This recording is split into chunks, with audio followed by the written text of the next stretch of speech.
Assalamualaikum warahmatullahi wabarakatuh. Salam sejahtera bagi kita semua. Jumpa lagi bersama Lubayday Channel. Masih tetap di video-video saluran dan channel tentang pendidikan. Kali ini saya akan menyampaikan materi berkaitan dengan profesi dalam kehidupan. Tapi sebelum disimak materinya, jangan lupa subscribe, like, komen, dan share Lubayday Channel. Disimak materinya ya. Profesi atau pekerjaan dalam meningkatkan taraf hidup mempunyai tujuan yakni dapat memahami profesi atau pekerjaan setiap orang dalam meningkatkan taraf hidupnya serta dapat memilih dan menentukan jenis profesi atau pekerjaan yang akan ditekuni di masa mendatang. Persepsi tentang profesi dalam kehidupan. Dalam suatu kehidupan, setiap orang berusaha untuk hidup mandiri dengan memiliki profesi atau pekerjaan untuk meningkatkan taraf hidupnya. Untuk meningkatkan taraf hidup selalu berhubungan dengan cara bagaimana untuk memperoleh penghasilan sesuai dengan profesi atau pekerjaannya.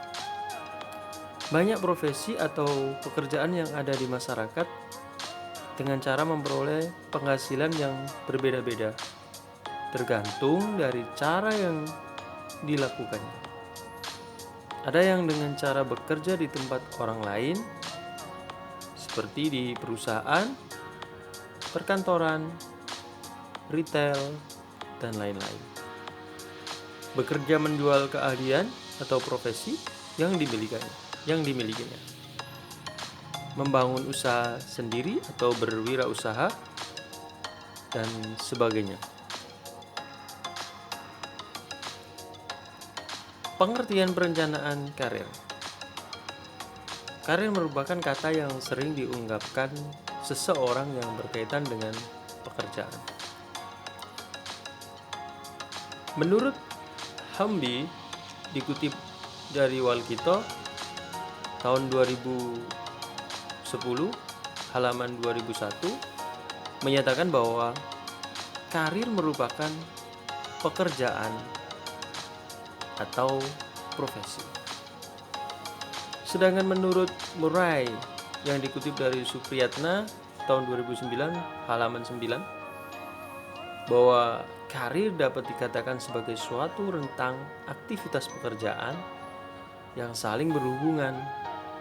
Dalam hal ini, seseorang memajukan kehidupannya dengan melibatkan berbagai perilaku, kemampuan, sikap, kebutuhan, aspirasi, dan cita-cita sebagai satu rentang hidupnya sendiri, atau the span of one's life. Sedangkan menurut Gibson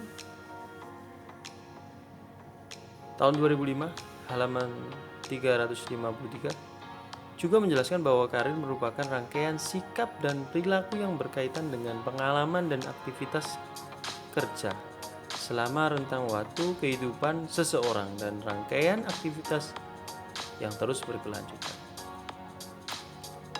Berdasarkan pendapat tersebut, karir merupakan hal yang penting bagi kehidupan manusia karena bukan hanya berkaitan dengan sekarang saja, namun berkelanjutan selama rentang waktu dalam kehidupan manusia.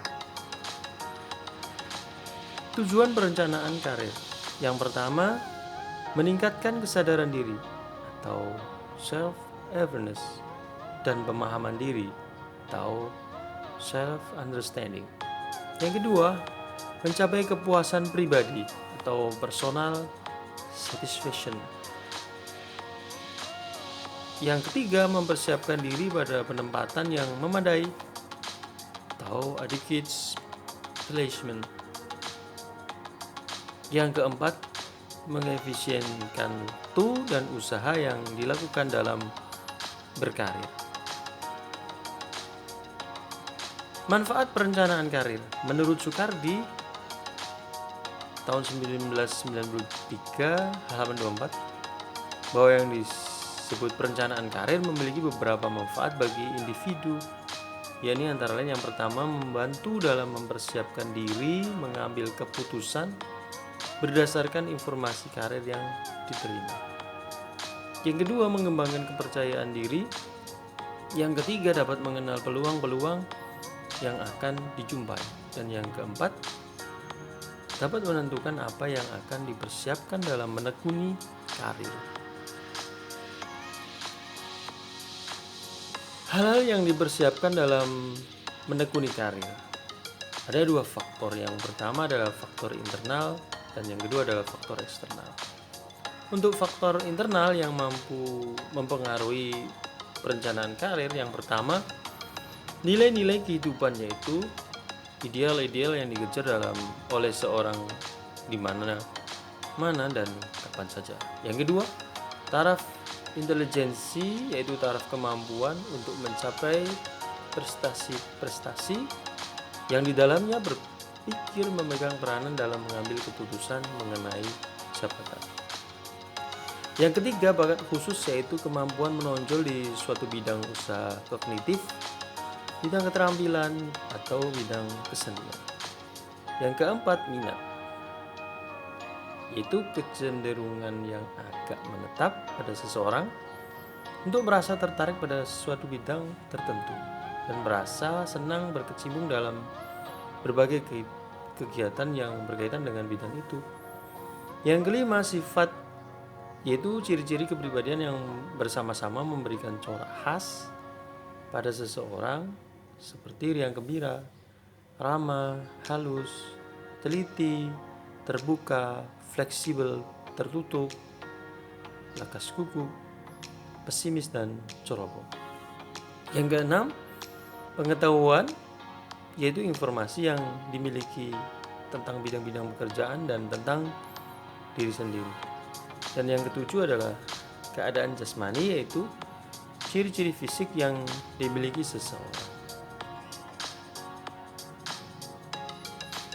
Hal yang dipersiapkan dalam menekuni karir yang kedua yaitu faktor eksternal yang mempengaruhi perencanaan karir. Yang pertama, masyarakat, yaitu lingkungan sosial di mana orang mudah dibesarkan. Yang kedua, keadaan sosial ekonomi negara atau daerah, yaitu laju pertumbuhan ekonomi yang lambat atau cepat. Stratifikasi masyarakat dalam penggolongan sosial ekonomi, serta diversifikasi masyarakat atau kelompok-kelompok yang terbuka atau tertutup bagi anggota dari kelompok lain. Yang ketiga, taraf sosial ekonomi kehidupan keluarga, yaitu tingkat pendidikan orang tua, tingkat rendahnya pendapatan orang tua, jabatan ayah dan ibu, daerah tempat tinggal, dan suku bangsa.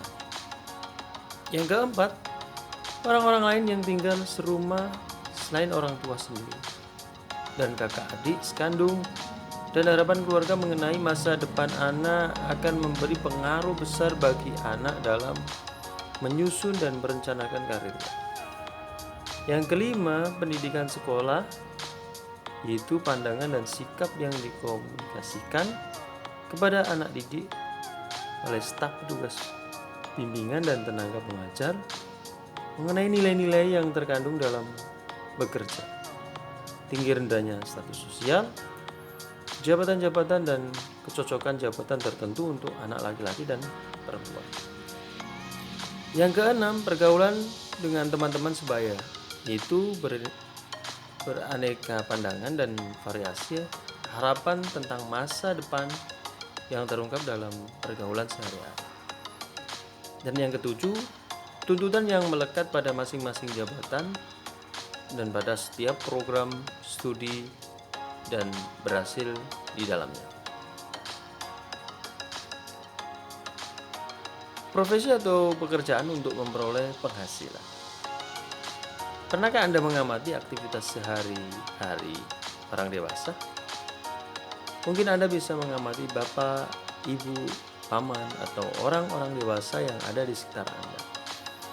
Apabila Anda mengamati dalam kehidupan sehari-hari seorang dewasa dalam suatu keluarga, pasti tidak kepala keluarga, Anda akan menemukan bahwa ia menekuni suatu kegiatan yang pasti mendatangkan rezeki untuk menghidupi dirinya dan keluarganya.